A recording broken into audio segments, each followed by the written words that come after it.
Hi everyone. Today I'm going to talk about Firecracker and its integration with container runtime managers. So, my name is Dong-Soo Park. I'm working at TeamWork, which is based in Berlin, Germany. So far I have been working on container runtimes mainly, and I work also on Flat Linux and KubeSpawn. So all are open source projects. Last year, my colleague Alban and I have been working on especially the OCI runtime tools and distribution specs and so on. That's why I have been interested in container runtimes. So if you are interested in many interesting open source projects at TeamWorks, then feel free to contact us. So I'm going to talk about Firecracker today. This is a very recent project which was developed a little time ago, but open sourced in December last year. So simply speaking, it's a lightweight virtualization machine monitor. So we call it VMM. You can spawn multiple micro VMs in an efficient way. So without relying on the existing QEMU KVMs or hardware emulation layers in between. And it's dedicated to short-lived workloads. So you can say that micro VMs triggered by Firecracker would last for a couple of seconds or minutes. So not like it's 24 hours. And this is a good balance between traditional virtual machines and containers, because so many people believe in that the virtual machines are better than containers because of the isolation and security issues.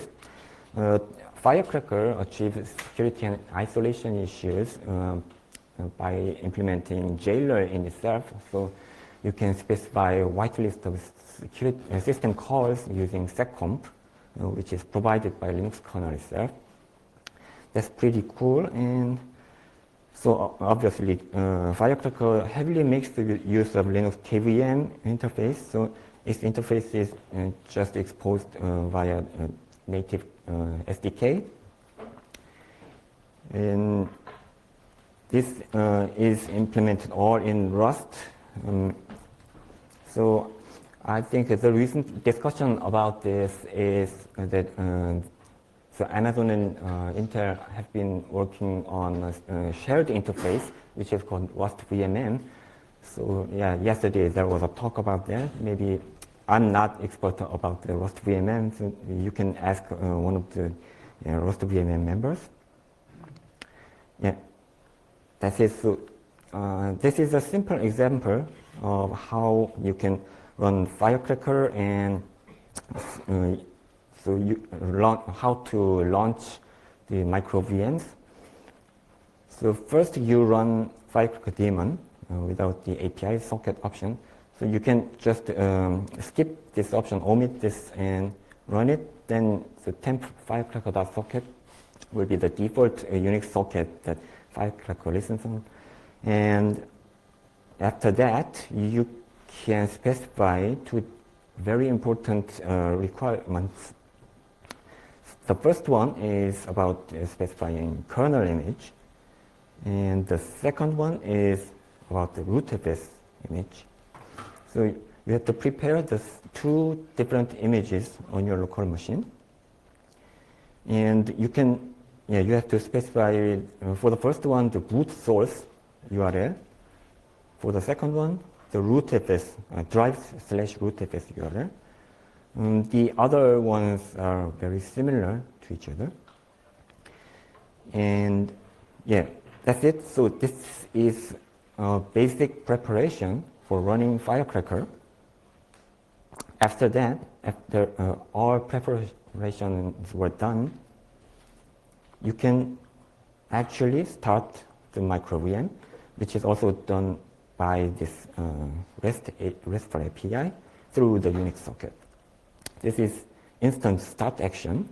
So you have to specify actions in the URL, and you need to specify action type to instant start.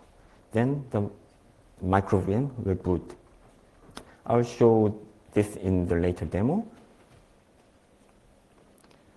So this is not actually human friendly at all, and maybe you would think about an easier way. So many people have been already working on it. So integration with container managers. The first one is obviously Containerd, which is pretty widely used and widely known. Under Firecracker VM, micro VM organization, there is a Git repository Firecracker Containerd repo.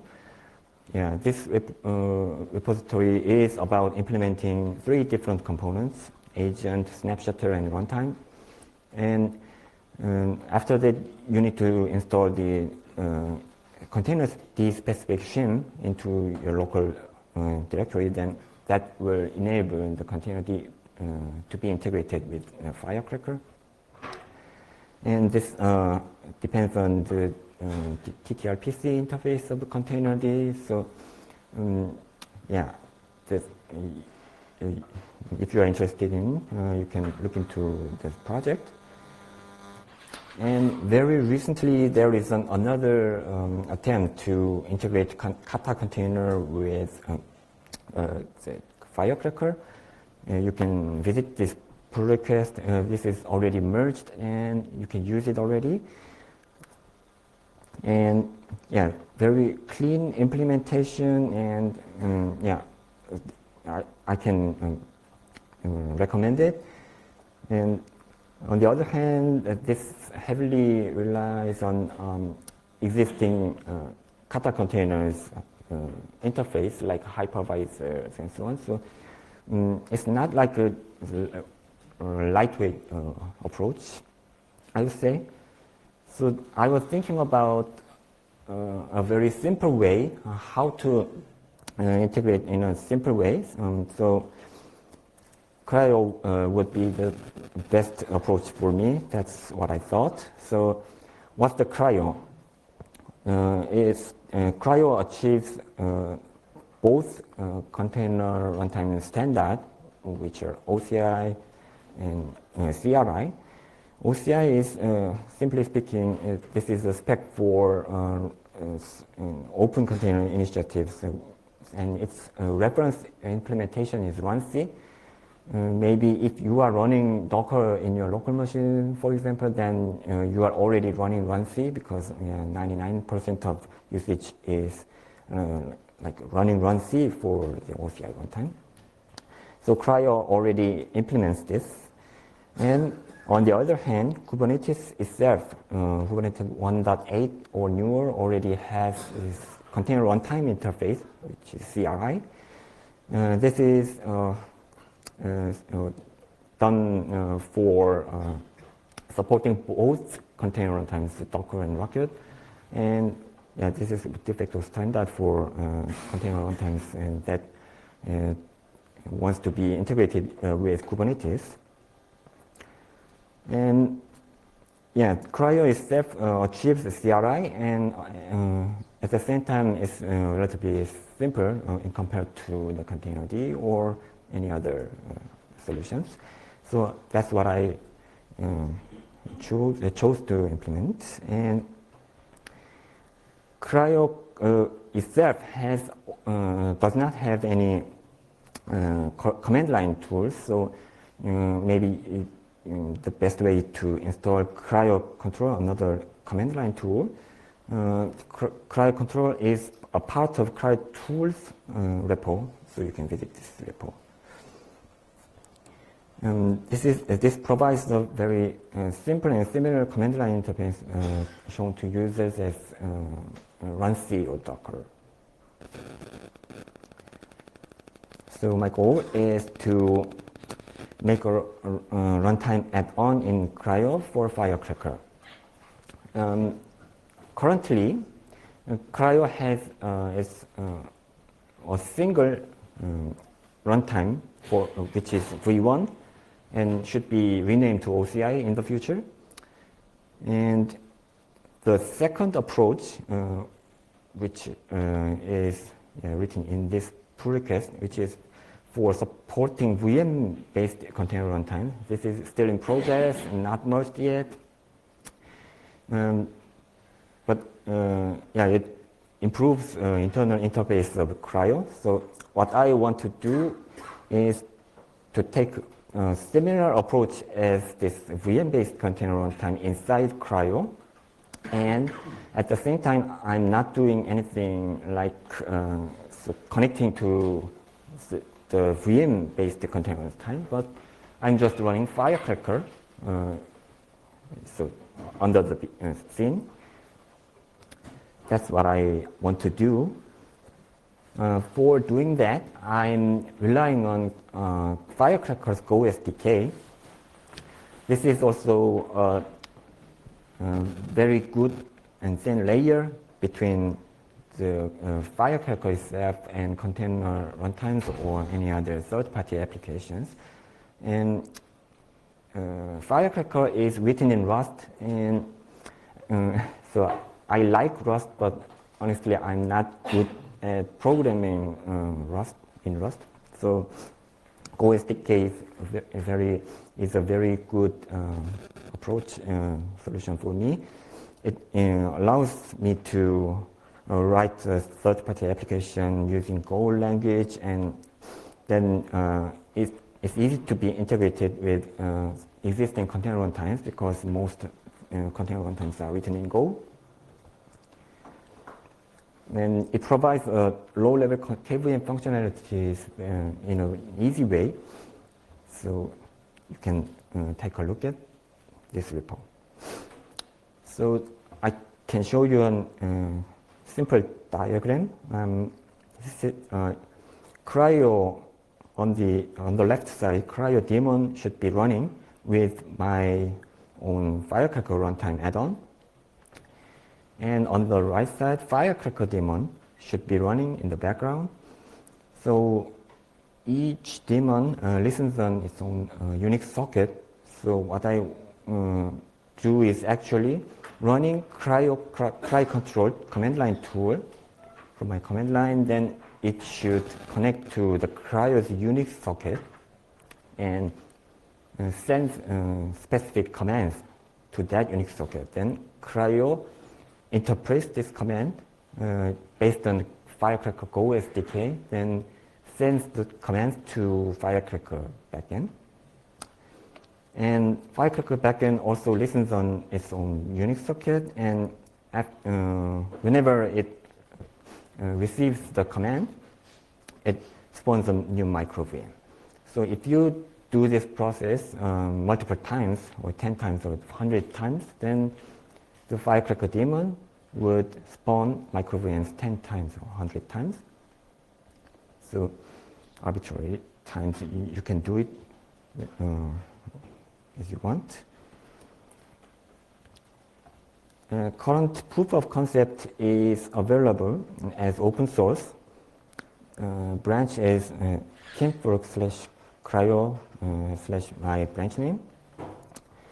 And this basically reads config file for setting up kernel and rootfs for Firecracker. And yeah, this can be also done manually, but it should be human-friendly and configurable, so I had to add it. Also, so whenever starting a container, for example, so Firecracker Cryo runtime would also tell Firecracker to spawn a new process, micro VM process. This branch itself is partly working, but it's still in heavy development. So in the future, maybe it might be changing. So yeah, in the future, I'm going to clean up something and make a pull request to the upstream repo. On the other hand, there is a simple tool for creating kernel and rootfs image. So as I shown a little before, there is an example for setting up kernel image and rootfs. So you should really have two different images, not a single image. So I had to create these two different images using a simple tool based on the simple Docker file to create vmlinux.bin and rootfs.ext4. This is not no special thing. So this is just a stock kernel, so no special patches. And this is a normal rootfs file image based on the ext4 file system. I'm going to show demo.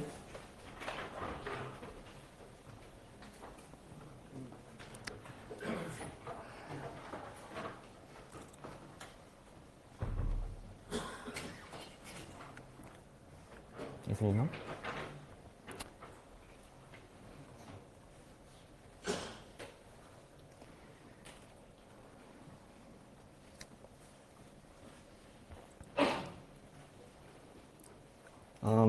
First of all, I'm going to show just a plain simple Firecracker demo. In that process, cryo is not involved at all. After that, the second step is integrating with cryo and configuring and running cryo control commands and so on. And the first demo is just running a Firecracker. So this is my local repository, including just upstream Firecracker repo. So there is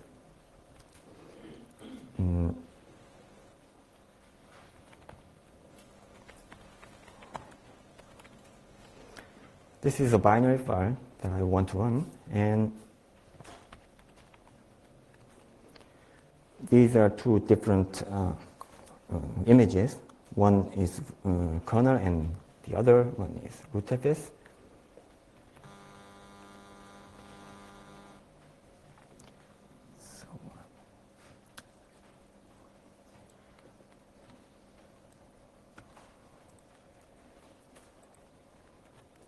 So first of all, I want to clean up the existing socket file. And after that, I want to run.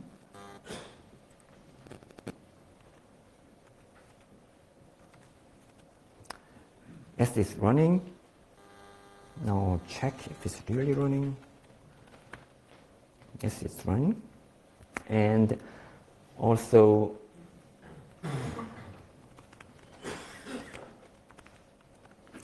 yeah, Unix socket is active, listening.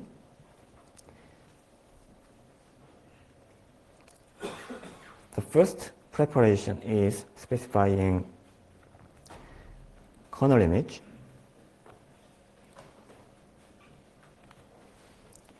So it will send a specific command, kernel root image path and boot arguments. So these things are can be specified in an arbitrary way. So you can just configure as you want. Also, you need to specify this boot source URL and put with this put method. As 204 result is good, so it has worked. You cannot see it right now.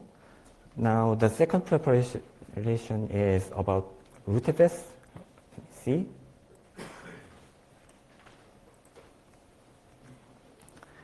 Yes, this looks similar, but you have to specify a different URL here with the drive/rootfs, and you have to specify an absolute path to existing rootfs image. Yes, it has worked.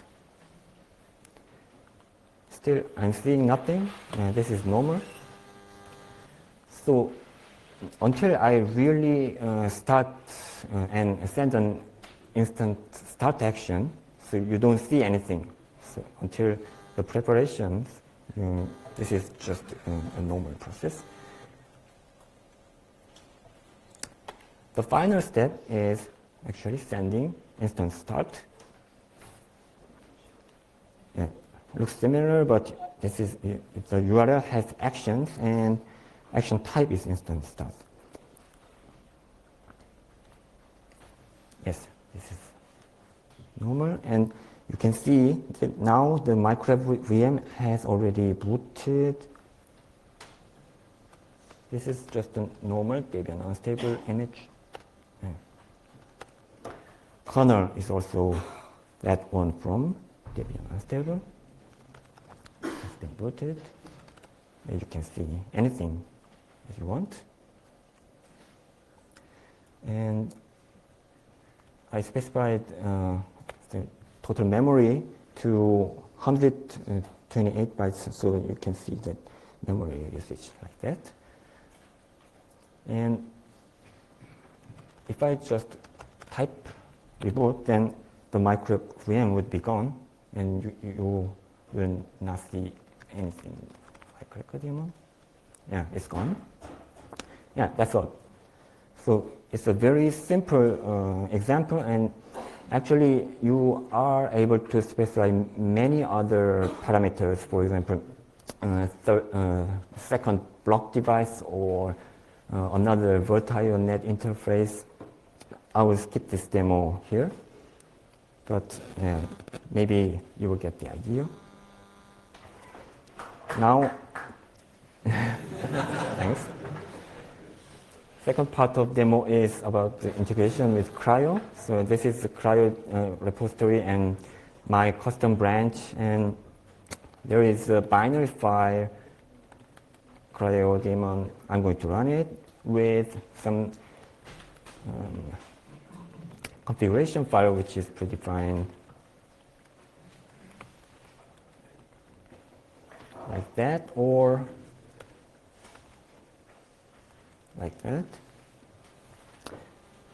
So for example, if I look into this configuration file, then you will see the normal configuration. So it will pull an image from Quay.io and run some commands using the environment variables.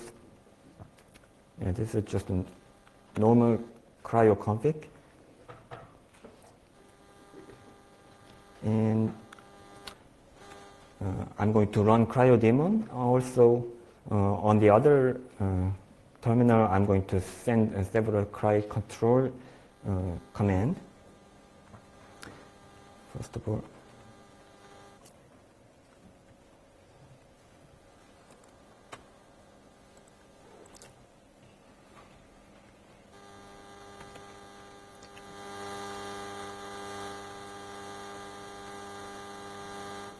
it's running. You can see CRYO. Daemon is running. And let's see. So there are no sandbox pod available. Also, no container is available. The first command is creating and running sandbox pod. So before running actual container, you need to specify a sandbox config. This is the first step.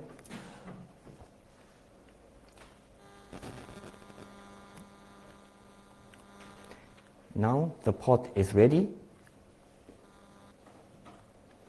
Now the CRYO daemon shows the several messages, and this is mostly about the sending an instant start messages and so on. So it's communication between CRYO and Firecracker daemon.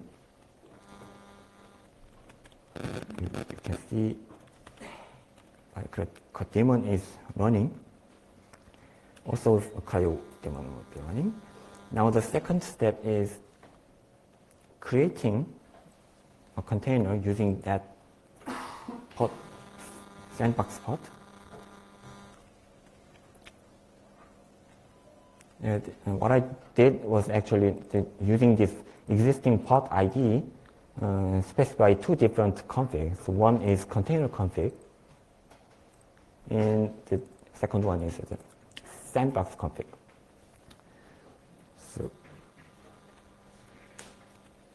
So far, I have just one container running, which is in the created state, so not actually running now.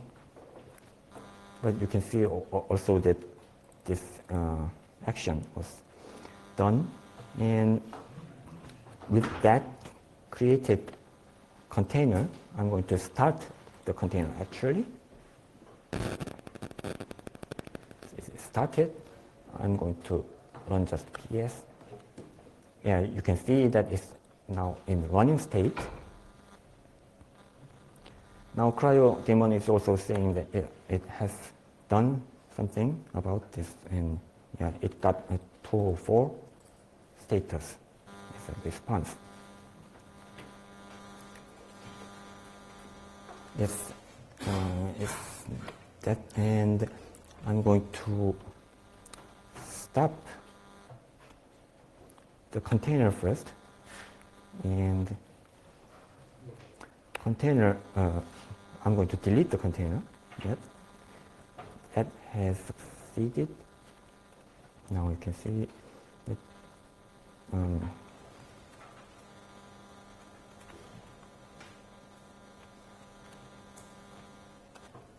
yeah, the container is now gone.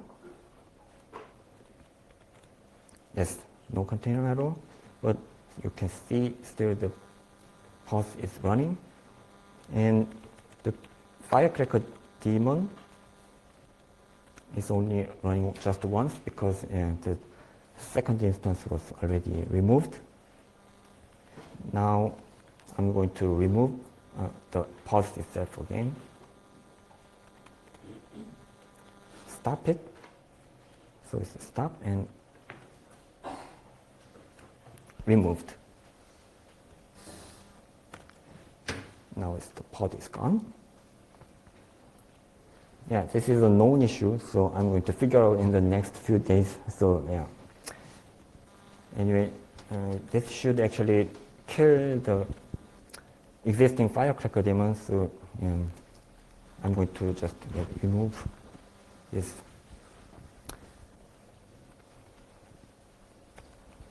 Yes. Yes, it's terminated. Yeah, that's the end of my demo. Thanks for listening to talk, and I'm going to quickly go over the future work. So I'm going to publish this branch as an actual pull request and get some feedback from the upstream maintainers. There are also missing features like attach or exec, so I'm going to follow up with that. And also, that's a good idea to do the similar work for example, Rocket Lab. Yeah, this is to be discussed. That's it.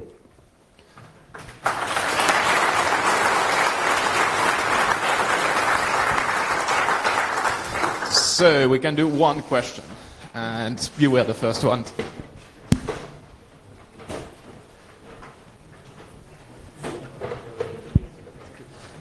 I have a question specifically to Firecracker itself. I don't understand what makes it limited to micro VM and short life. Why it cannot be a general hypervisor? I think so. In general, Firecracker is designed to be living just for a short period, and for example, serverless workloads. That was the purpose of Firecracker. That's what it does the job in the best shape. So sure, you can also adapt and use Firecracker for other use cases. And I think it's not impossible, but on the other hand, Firecracker upstream maintainers would think about this Firecracker very wants to keep it very simple and minimal. So if you want to use it as a container, for example, or another feature, then it might be a little yeah, because Firecracker maintenance would not think about that. Does that answer for your question? Yeah, thank you.